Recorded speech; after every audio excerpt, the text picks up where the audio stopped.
I'm Freddie Mercury and I'm the lead vocalist of Queen. I am Brian May and I play guitar for a group called Queen. My name is John Richard Deacon. I was born on August the 19th, 1951.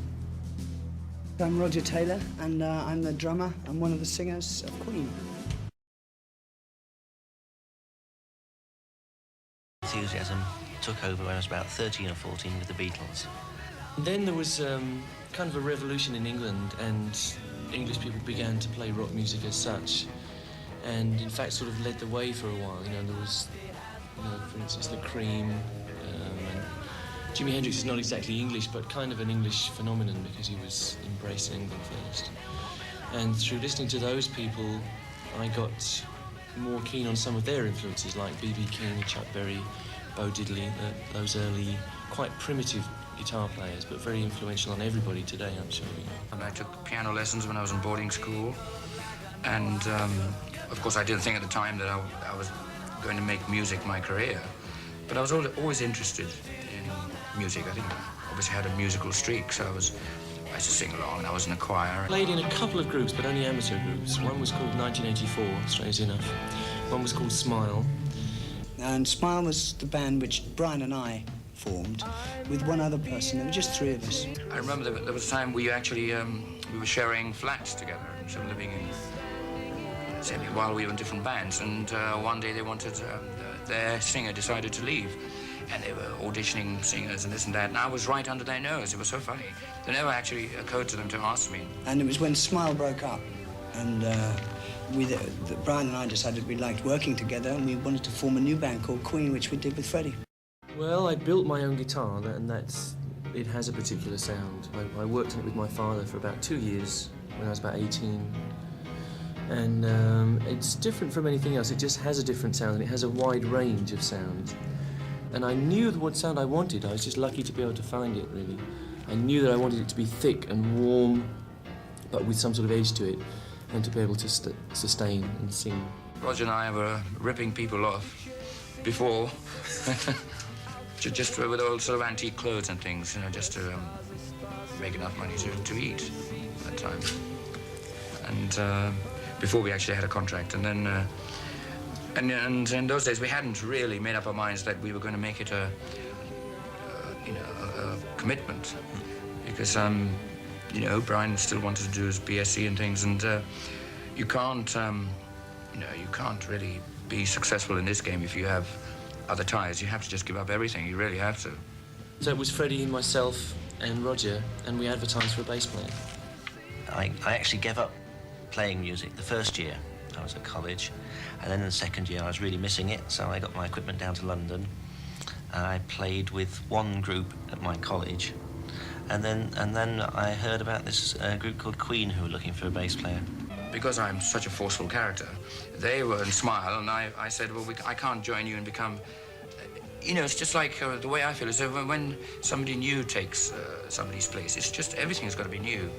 And so this was a completely new chemical reaction, and it had to have a new meaning and a new title and everything, so that we felt fresh. We actually hated it, but it was just an outrageous thing at the time, in the days of so-called, it was called glam rock or whatever, And in those days, they started painting their faces and everything. It was the David Bowie time, the Roxy music.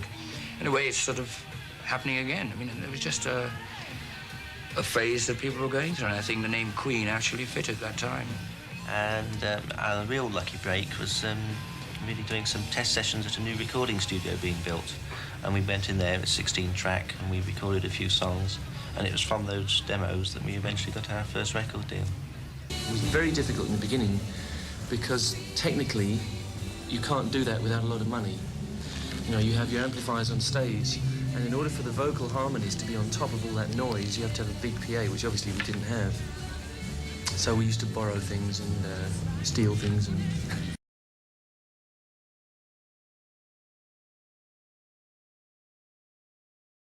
yeah, Killer Queen was like the first thing that broke ground worldwide, as it were. I think in England and in Britain, I think Seven Seas of Rhye is a track that that's the track that actually broke us in England, but I don't think it did anything anywhere else.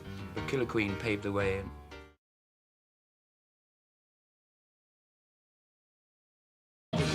Rhapsody particularly was Freddie's baby, you know. With Bohemian Rhapsody, it was basically I was writing 3 songs, and they were meant to be different, and I just couldn't finish them, and I just thought, oh, damn it, I just put the 3 together. That's when the so-called volcano erupted, you know, it was just suddenly just went bang. You know. It was one of the first videos that actually got the attention, the type of attention that videos are getting now that needs to sell records.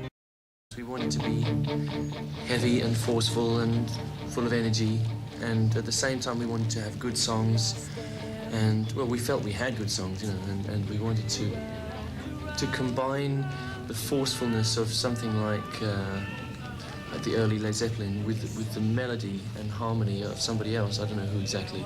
I don't know. Probably just because I told you also I like to sing, and it just sort of evolved from there. And when it came in terms of being in a band, I thought being a singer was the best thing, because I mean, you're up front all the time. I didn't want to be a drummer, bashing the drums at the back. Well, yes, I was just as mad then as I am now. I mean, I look at some of my pictures, and I think, oh no, how could you have done that, you know? I remember when I had long hair with black fingernails and gloves over here, and I looked like a real tart. But it's versatile. I mean, you could play like, you know, I mean, we write ballads, we write heavy stuff, so sometimes we were even compared to Led Zeppelin or Deep Purple or Yes. AC/DC or whatever, or, you know, just, it's not just one style, lots of styles of music.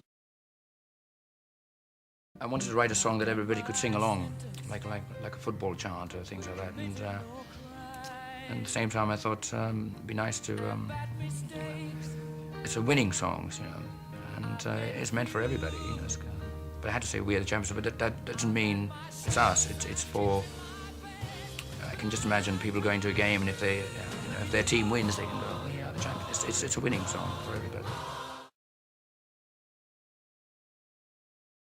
It's very important to give everybody an outlet for their writing, their creative powers, because that's what splits most groups up. It's like a chariot with 4 horses, you know, going on like that. Who's the man? And that's a good one. Every now and again, I think we have to individually take different roles at holding a range. We were becoming blasé. You know, after you have a success for a long time, whatever, it's quite easy to just say, oh yeah, you're the greatest and whatever. But I really don't think we're that kind of group. We like to. Sometimes we make our own. We make our own challenges. We do argue a lot over musical policy of what type of music to do and how much to tour, where to tour, and that sort of thing.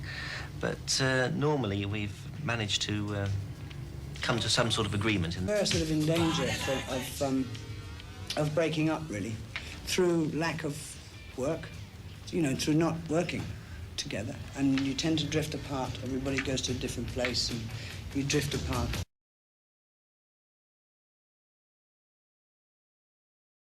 Well, I mean, I have to get to the piano eventually, but I mean, there isn't a sort of, you know, I don't say, okay, I give it 1 hour every day or something. It's, you know, sometimes when I'm not thinking about it, that's when it happens best. I mean, I know there's a story about crazy little thing called love. I mean, I was having a bath and I just suddenly had an idea, and I called up Paul and I said, just get me a guitar, you know, sort of, just an acoustic. And there I was in the bath, and because I was restricted in the bath, I could only play 3 chords. I can still only play 3 chords, and so I was limited, and out came crazy little thing. Yeah, writing helps me a lot. And if I'm not writing, I think there's something wrong with my life at the time. And I remember when it was out in America, all people went up. A lot of people that, of course, hadn't heard of it were buying it, thinking that we were a black act. And then would come to see us, our shows, and they realized we were all white.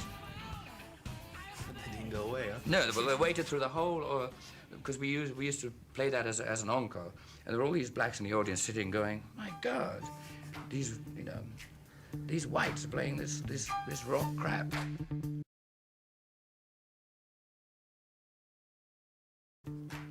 Well, number one, I don't dream about David Bowie at all. It's just, and to actually dream about making a song with him is beyond my capabilities. But just that we were friends, and sometimes when different artists come together at the right time, and if the characters are right, that's more important than anything. I don't know what to say about it, really. It was a sort of experimental thing for me to see if I could make a record on my own. And I think listening to it now, which I haven't done for quite a while, some of it I quite like. Some of it was too experimental and didn't work. I always was going to do a solo album, and everybody thought I was going to do that a long time ago. And I just needed the time and the place, you know, and I needed, I just didn't want to just do it. I needed to think about it a little, I really did. And having the 2-year break or whatever, I mean, that made me think, and I thought, the time has come, you know, I'm 38 years old, and I thought I'd better do it before I pass out. And when do you expect that to happen? You mean peg out? Not for a while. Not for a while. It's great fun. It wasn't really like making an album, it was just like having fun for a couple of days. And we did it in a studio so that we could keep what we did. And it wasn't with the intention of putting out a record at all, it was just to have that experience. And it was a great experience. And even if there had been no record or anything, I would still remember it as one of the best experiences I ever had. It was great. Do you have hobbies? I have not. Yeah, a lot of sex. Try and get out of that one.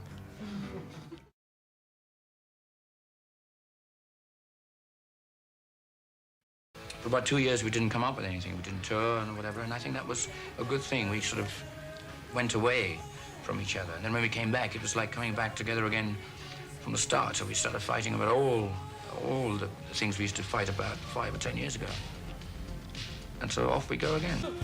I wanted to write a song with that sort of rhythm and that tempo and that sort of feel. But I think it was my little boy just happened to mention Radio Kaka, I think, which turned into Radio Gaga one day. And I just liked the lyrics, so that's how it came about, really.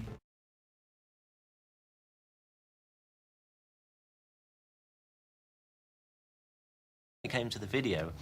I mean, like when we make videos, often it is the writer who gets mainly involved, and said, "Oh, well, we've got to make a video for Break Free." So I said, "I've got no ideas at all, right?" So actually, in fact, I think it was Roger who had the idea about dressing up in drag, and then with David Mallet, and then Freddie got involved, and then the idea came of, you know, the Hoover and all that sort of thing, and then sort of the very old setting, and it just sort of blossomed from there.